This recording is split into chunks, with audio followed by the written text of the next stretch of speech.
Hello viewers मु सदा आपण मानकु मो शिक्षा चैनल को स्वागत जनाची। चलନ୍ତୁ आज किछि नुआ शिखिबा।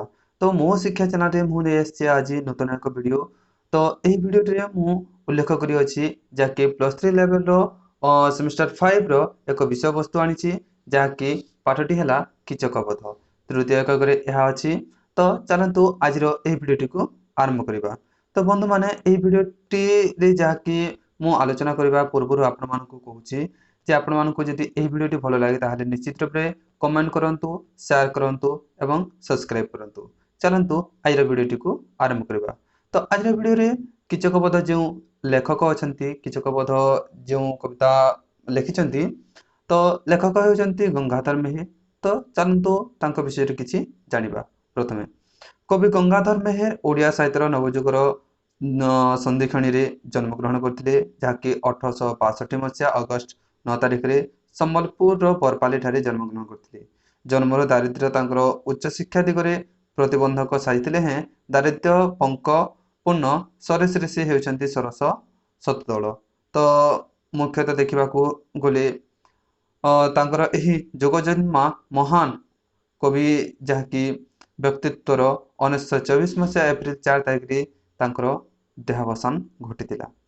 तो विभिन्न प्रकार गद्य साहित्य मध्य रचना करछंती।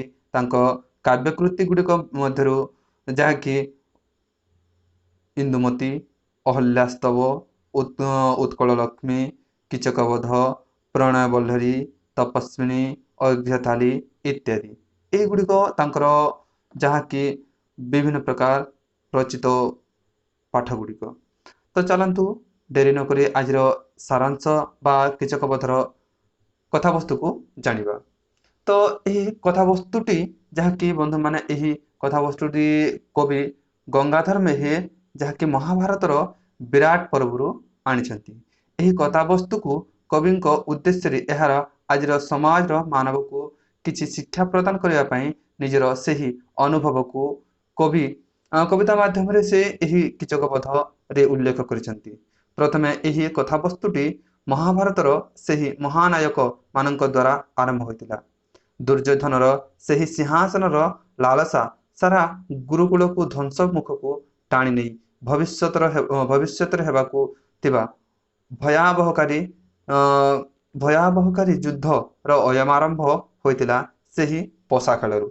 तो बंधु माने आपण माने समस्ते जानिथिबे जहाँकि महाभारत युद्ध एक विराट बड़ युद्ध होइतिला। जेतेबेले धर्मराज युधिष्ठिर सेही पोसा खेल रे सर्वस्व हारिगली पंचु पांडवों को 12 वर्ष पई वनवास एवं 1 वर्ष पई अज्ञातवास काटिबाको पड़ितिला। सेही विधि लिखित कर्म को आपणई पंचु पांडव 12 वर्ष जाए जंगल रे बसवास बा वनवास काटी निजको युद्ध पई प्रस्तुत करथिले। कारण जो पोसा खेल रे निजर सर्वस्व मान सम्मान अर्थ सबु हराइथिले तार जहाँकि प्रतिशोध नेवा पई निजको प्रस्तुत करथिले।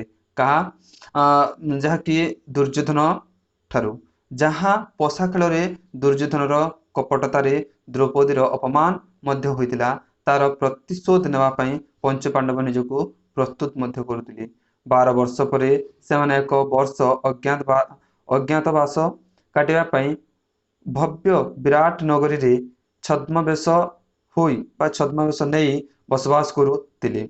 युधिष्ठिरंक वेशरे राजांको पाखरे रहुतिले जाकी कंक वेशरे रहुतिले युधिष्ठिर राजा विराट को पाखरे अर्जुन जाके भ्रूणला होई राजांको झियोंको नृत्य सिखाउतिले।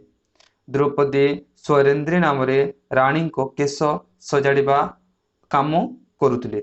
भीम रोषेई रे काम करुवा बेले एवं नकुल और सहदेव राजांको घोड़ा सालरे काम करुतिले नाम परिवर्तन करी। दिने रानी सुदेशनांको भाई कीचकर आखि पड़िला सतीत्वर देवी द्रौपदी उपरे। मंदिर को जीवा समय से कीचक आखि पड़िथिला जहाँकि स्वरेंद्री उपरे बा द्रौपदी उपरे। स्वरेंद्री रूप लावण्य रे मोहित होई जाइथिला कीचक। कीचक कामर लालसारे स्वरेंद्री को पाइबा पई कीचक रानी सुदेशना और चपलार ସାହାଯ୍ୟ ନେଇଥିଲା। କବି କହନ୍ତି ଯେ କୀଚକର ମନ ପ୍ରାଣ ସବୁ ସେହି ସ୍ୱରେନ୍ଦ୍ରୀ ପାଖରେ ରହିଯାଇଥିଲା। ତାଙ୍କୁ ତାକୁ ପାଇବା ପାଇଁ କୀଚକ ସବୁ ପ୍ରକାର ପ୍ରୟାସ କଲା। ପ୍ରଥମ ପ୍ରୟାସରେ ଚପଳାକୁ ସ୍ୱରେନ୍ଦ୍ରୀ ପାଖକୁ ପ୍ରେରଣ କରି ନିଜର ଇଚ୍ଛା ବ୍ୟକ୍ତ କରିବା ପାଇଁ କୀଚକ ଚପଳାକୁ ପଠାଇଲା। କିନ୍ତୁ ସେହି ସତୀତ୍ୱର ଦେବୀକୁ ଚପଳାର କୂଟ କପଟତା କିଛି ଯାହାକି କାମ କଲା ନାହିଁ। ଚପଳା ନିରାଶ ହୋଇ ଫେରିଆସିଲା। କିନ୍ତୁ କୀଚକର ମନ୍ଦବୁଦ୍ଧି କାରଣରୁ ସ୍ୱରେନ୍ଦ୍ରୀକୁ ପାଇବା ପାଇଁ ଦ୍ୱିତୀୟ ଥର ପୁଣି କୀଚକ ଯାହାକି ରାଣୀ ସୁଦେଶ୍ନାଙ୍କ ସାହାଯ୍ୟ ନେଲା। ସ୍ୱରେନ୍ଦ୍ରୀ ରାଣୀ ସୁଦେଶ୍ନାଙ୍କ କଥାକୁ କାଟି ନ ପାରି କୀଚକ ପାଖକୁ ଯାହାକି ପାଣି ନେବା ଉଦ୍ଦେଶ୍ୟରେ ସୁଦେଶ୍ନା ଦ୍ରୌପଦୀଙ୍କୁ ପଠାଇଲେ କୀଚକଙ୍କ କକ୍ଷକୁ। କୀଚକ ଏହିଥର ମଧ୍ୟ ନିରାଶ ହେଲା, ଯାହା ଫଳ ସ୍ୱରୂପ କୀଚକ ଦ୍ରୌପଦୀଙ୍କ ସତୀତ୍ୱକୁ ଆଘାତ ଦେଇପାରିଲା ନାହିଁ ବା ପ୍ରୟାସ କରିଥିଲା କିନ୍ତୁ ଦେଇପାରିଲା ନାହିଁ।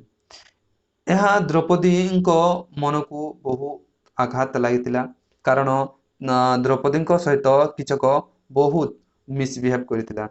କାରଣ ଯାହାକି ସେହି ଦ୍ରୌପଦୀ ଯାଇ ରାଜା ବିରାଟଙ୍କୁ ଜଣାଇଲେ, କିନ୍ତୁ ରାଜା ବିରାଟ ମଧ୍ୟ କିଛି କରିପାରିଲେ ନାହିଁ। ଶେଷରେ ବିରାଟ ରାଜା କୀଚକକୁ ବିବାହ କରିବା ପାଇଁ ସ୍ୱରେନ୍ଦ୍ରୀଙ୍କୁ କହିଲେ ବା ଦ୍ରୌପଦୀକୁ କହିଲେ। କିନ୍ତୁ ସତୀତ୍ୱ ଦେବୀ ସୀତା ଏହି କଥାଟି ଆହୁରି ଆଘାତ ଦେଲା ସ୍ୱରେନ୍ଦ୍ରୀଙ୍କୁ। ତେଣୁ କୀଚକର ମୃତ୍ୟୁ ଅତ୍ୟନ୍ତ ଆବଶ୍ୟକ ଭାବିଲେ ଏବଂ ଅପମାନର ପ୍ରତିଶୋଧ ପାଇଁ ଭୀମଙ୍କ ସହିତ ରାତିରେ ଯାହାକି କୁବୁଦ୍ଧିଯୁକ୍ତ କୀଚକର ବଧର ଉପାୟ ବା ଯୋଜନା କରାଗଲା। ସେହି ଯୋଜନାରେ ସ୍ୱରେନ୍ଦ୍ରୀ ସଫଳ ମଧ୍ୟ ହେଲେ। ତେଣୁ କବି କହନ୍ତି ଆମ ମାନବ ସମାଜକୁ ଯେ ପର ସ୍ତ୍ରୀକୁ କୁଦୃଷ୍ଟିରେ ଦେଖିବା କେତେ ଅପମାନଜନକ, ତାହା ଏହି ଯାହାକି କବିତାରେ କବି ଗଙ୍ଗାଧର ମେହେର ଉଲ୍ଲେଖ କରିଛନ୍ତି। ମାନେ ଏହି କବିତାରେ କବି ଗଙ୍ଗାଧର ମେହେର ମାନବ ସମାଜକୁ ଏକ ଶିକ୍ଷା ଦେଇଛନ୍ତି। ନାରୀ ପ୍ରତି କୁଦୃଷ୍ଟି ବା ଅସମ୍ମାନ ପ୍ରଦର୍ଶନ କଲେ କି ଦଶା ହୋଇଥାଏ ଆପଣମାନେ ସମସ୍ତେ ଜାଣିଲେ ଏହି କବିତା ମାଧ୍ୟମରେ।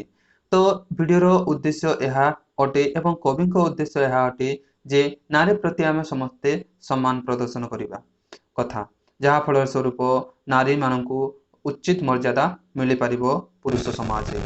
ତ ବନ୍ଧୁମାନେ, ଆପଣମାନଙ୍କୁ ଏହି ଭିଡ଼ିଓଟି ନିଶ୍ଚିତ ରୂପରେ ଭଲ ଲାଗିଥିବ ଏବଂ ମୁଁ ସର୍ଟ ମାଧ୍ୟମରେ ଏହି କବିତାର ସାରାଂଶ ମୁଁ ଆପଣମାନଙ୍କ ସମ୍ମୁଖରେ ରଖିବା ପାଇଁ ଚେଷ୍ଟା କରିଛି ବା ପ୍ରୟାସ କରିଛି।